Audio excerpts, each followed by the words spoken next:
Good evening and thank you for joining us. We begin tonight with the latest developments of the mall collapse in Elliot Lake. Today, the Ontario government appointed Justice Paul Belanger to head up the public inquiry into what went wrong. But tonight, Global News has uncovered documents that suggest there were warning signs about serious water damage, but the engineers believe the building was structurally sound. Our Jennifer Tryon is in Elliot Lake with the exclusive details. Jennifer? Well, Robin, right now I'm standing in front of the memorial for the final victim of that mall collapse. Lucy Elwin is being remembered here today, a tragedy that no one in this town is soon to forget. But tonight, we've uncovered proof of what many of the Elliot Lake residents have been worried about all along, that the mall was rusting, leaking, and that perhaps the warning signs were there. You think that those beams are going to hold up to the because we waited so long for them to do something. Want to know what's I think myself, that mall should have been closed a long time ago. The worries many Elliot Lake residents have had about the mall are addressed here in black and white. Global National has obtained 3 engineering reports shedding an exclusive light on the rusting bones of the building. They all indicate severe and chronic leaking, water damage, and rust. One report commissioned in 2009 to specifically report on concerns that water leakage through the parking deck may have created a weakening of the structure. And 2 others in April and again in May 2012, just a month before the roof collapsed, reveal no structural concerns. Forensic architect Martin Gersip says that doesn't add up. To me, that would be a warning bell. And the warning bell would be that something is getting into the system, into the structure. That would have to be looked at very carefully to make sure that we're not going to run the risk of a failure. These documents reveal a mall that was leaking and rusting in 4 key areas. Overzealers' beams significantly rusted, water ponds on the parking area, aggravating the condition.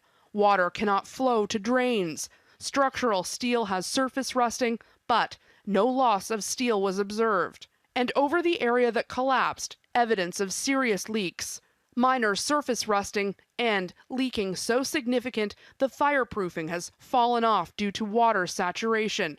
Insulation bats have fallen away. But still, the report maintains it's structurally sound. No deterioration of the precast slabs was observed. What I would expect is that the fire-stopping materials would have kept the beam wet for a period of approximately 3 years. I would expect that that wet beam would have received a significant amount of corrosion over and beyond what would have been seen in 2009, possibly to the point of flaking or loss of a significant portion of its structure. On May 3rd, 6 weeks before the collapse, the owner was told by engineers, "Our investigation revealed evidence of rusting on the structural steel beam in areas where the parking deck has leaked. That it was still structurally sound, but a permanent repair needed to be budgeted for to suitably protect the structure." The warning bells, the flags should have been risen when the same engineer came back earlier this year and saw that no long-term repair, no waterproofing had been installed since their visit in 2009.